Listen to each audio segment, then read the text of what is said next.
just think it's very odd that our daughter is traveling with Joe and we don't hear anything from Joe.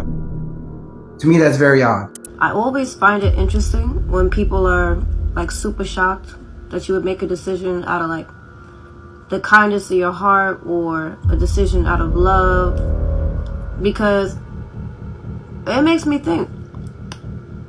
The reason you're asking me like, are you sure, or are you not gonna go back on your decision, or is because you would do that. So you're so shocked that I would do something because you wouldn't do it. 31-year-old influencer Ashley Jana went on a luxury birthday trip to Zanzibar and got engaged to the love of her life, Joe McCann. The next day, he found her in their villa's walk-in wardrobe. Now, her family is rejecting the official story, and the internet is teeming with theories that this man can't seem to shake. She got tired of faking the funk for social media and approached him about him being white and broke. And you guys, that theory gets even uglier when you look at what happened next. The argument, the hotel staff even separating them into different rooms, and Joe's radio silence to Ashley's family. Ashley's final days are just not adding up. So let's figure out what really happened. Early April 2026, just a few days ago, Ashley was in Zanzibar, Tanzania, celebrating her 31st birthday. To her 130,000 Instagram followers, she was known as Ashley Jana, a Miami model and influencer living the good life and spreading good vibes. She was also pretty open about her boyfriend, millionaire crypto investor Joe McCann, and in fact, they projected a very happy couple image on her TikTok. So when these two started posting from Zanzibar, people weren't surprised to see that luxurious, polished, soft life content. But they were surprised when Ashley hit them with a proposal.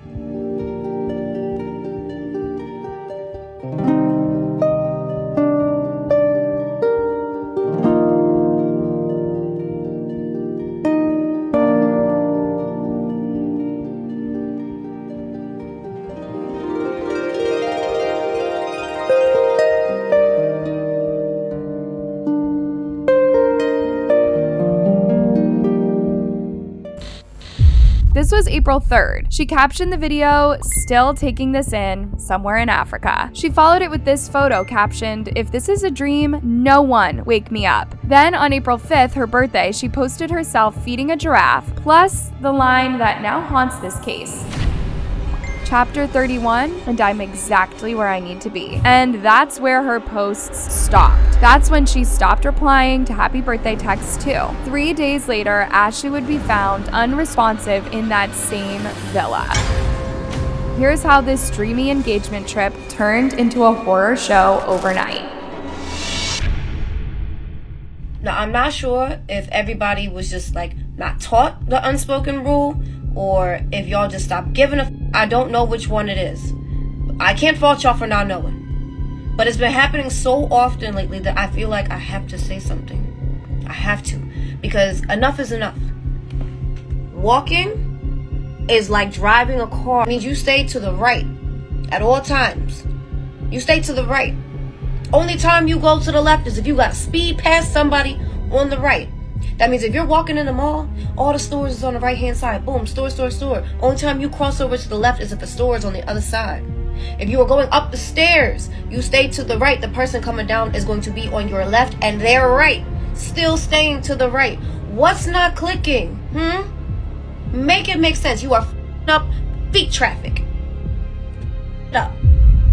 This was what Ashley's mom, Yolanda, says. He told me that Ashley did something to herself and she was being taken to the hospital. And he told me that she was stable. I said, what happened? And he told me it had been 11 hours prior. So Joe called her on April 9th to say that her daughter had been rushed to the hospital unresponsive the day before. He found her in their walk-in wardrobe like that. By noon on April 9th, Ashley was pronounced dead at the hospital. And by the end of the day, the police had a narrative around the cause. A second hospital where Ashley was taken post-mortem concluded cerebral hypoxia by constriction and suffocation. Police ruled it as self-deletion. But even the official reports note the reaction from Ashley's family. Her family and friends strongly reject this conclusion, calling the circumstances suspicious and demanding a transparent investigation. Conflicting accounts, missing forensic results, and public pressure from supporters and human rights groups have fueled international scrutiny. And you guys, those conflicting accounts go really far. Some reports say that she was found in the wardrobe. Others say just inside the villa. Earlier rumors even pointed to an entirely different location. Then there's the timeline itself. When was she found? How long had she been there? When exactly was help called? At this point, none of those facts are clear. Ashley's dad, Harry, was pretty clear on how he's feeling right now. Uncertainty,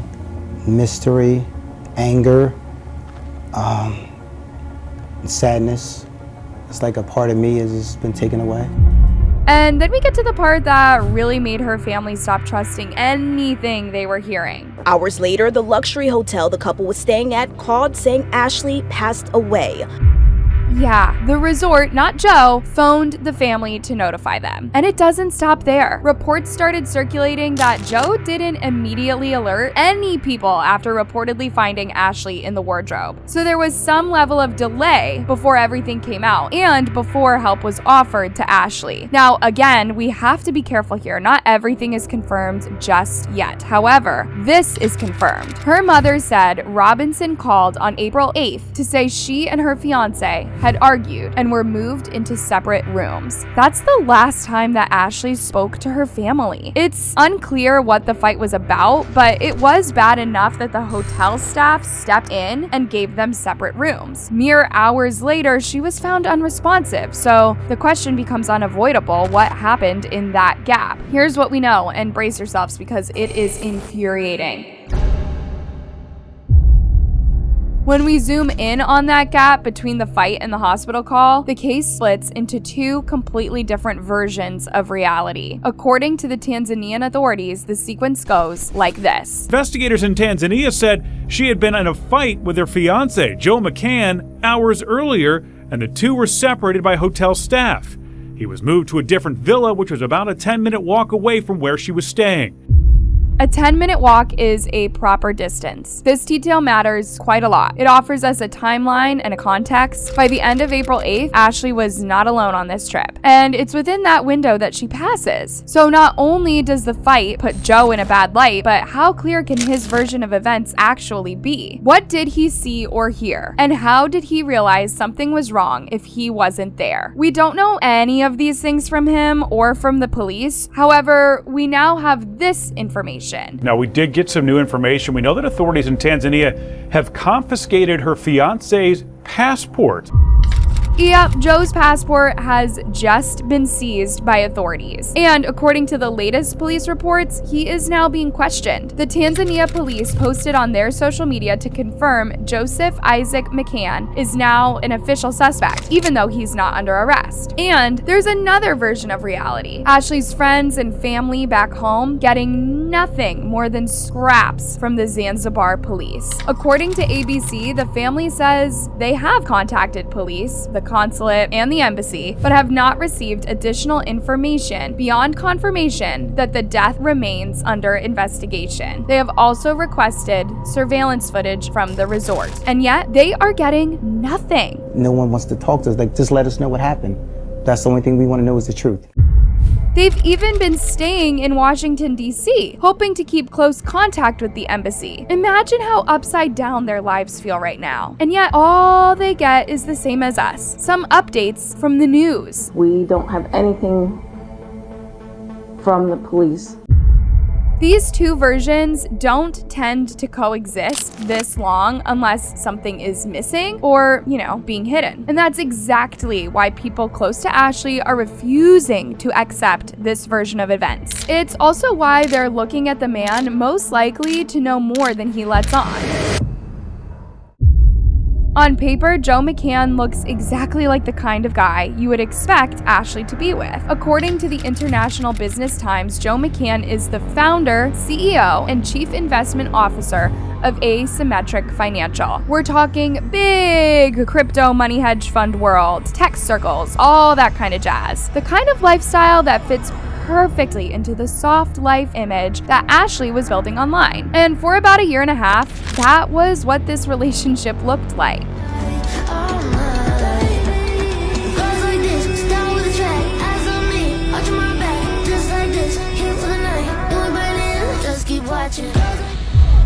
Ashley didn't post very often about her relationship with Joe, but when she did, it was polished and romantic. And when she did go out in public during her last trip, it really did feel like a dream come true. The proposal aligned with her birthday, the animals she loved so much, the beaches, the sun. Ashley was telling the world exactly what she did in her last caption. I'm exactly where I need to be. Her family expressed the shocking contrast in the statement they released on April 12th. Nothing about this loss feels real. One moment, she's celebrating love and life in true Ashley fashion, and the next, she was gone. The suddenness, the unanswered questions, and the distance from home have made this tragedy even more overwhelming. And you guys, the internet is picking up on the inconsistencies too. Here's someone's theory on X. She paid for her own birthday trip, excursions, and even planned her own engagement. She got tired of faking the funk for social media and approached him about being white and broke. The white man rage kicked in. Now, look, I know random comments aren't actual evidence, but when something like this happens, people go back and reread everything. And Joe's behavior right now is only making these theories pile up. We did reach out to McCann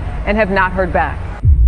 Joe has been radio silent to everyone, from reporters to friends back home, and yes, to Ashley's family. The only time he contacted them was April 9th, 11 hours after reportedly finding Ashley in her villa. We just think it's very odd that our daughter is traveling with Joe and we don't hear anything from Joe.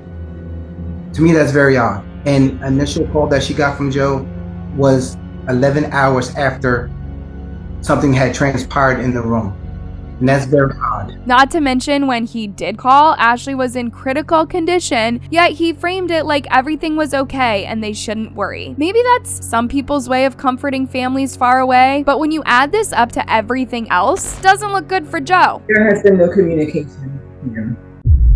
And then there's his past. Not criminal or dramatic, but layered. Joe was previously married to a marketing professional, Shia Jackson, between 2018 and 2021. And yet, in 2024, he posted about having a wife and 2 very young children. So people are confused about what his actual personal life looks like. It's not even clear if he has kids with Shia or with someone else even before that. And in Ashley's story, this just adds to the fog. Do you believe that Joe McCann had something to do with your daughter's death? It's under investigation, and we don't know what went on. For all the headlines and theories online right now, her family agrees with the obvious. We don't have any details yet, not even an autopsy or toxicology report, nor a detailed forensic breakdown of what was actually found inside that villa. Not even the footage they asked for from the villa was sent. And yet, it's a no-brainer that luxury hotels like that will have security footage. If there's security footage, that will tell the story. So we just want to know if there's any security footage, if there's anything just to saying that what he's saying is true. So why are they kept out of the loop like that? And then there's one more layer that may delay the truth even further for Ashley's family. This happened all the way in Zanzibar. So you've got an American victim abroad with an investigation handled entirely by local authorities and parents who are in DC escalating to no avail. And while the Zanzibar hotel is still refusing to respond to Ashley's family, they did release this statement. We are deeply saddened by a tragic incident involving one of our guests. If you ask Carrie and Yolanda, this only adds more distance, because if they're good enough to respond to ABC's request, then why are they stonewalling them? Now, the truth exists somewhere in reports, forensic results that haven't been released, and of course in Joe's mind. But while we don't have access to these, all we've got is theories. And the more Joe stays quiet, the wilder the theories get. YouTuber Fumi Dusalu has a thing or two to say about Joe's arrogance. You're too took her away from her family, away from everything. In a country, I'm white. I feel superior. If I say this is what happened, that's what happened. And what Fumi's getting at there is a darker theory that's hard to unsee. Maybe this trip to Zanzibar wasn't random. Maybe it wasn't random that Ashley was taken far away from her home and her support system into a place where control, money, and status could tilt the narrative before anyone could question it. Now again, that's just a wild internet theory, but it's all we've got right now. If there's even a chance something like that played a role, I shudder at the thought. So until Ashley Janae's case makes headlines with more updates, what do you guys think?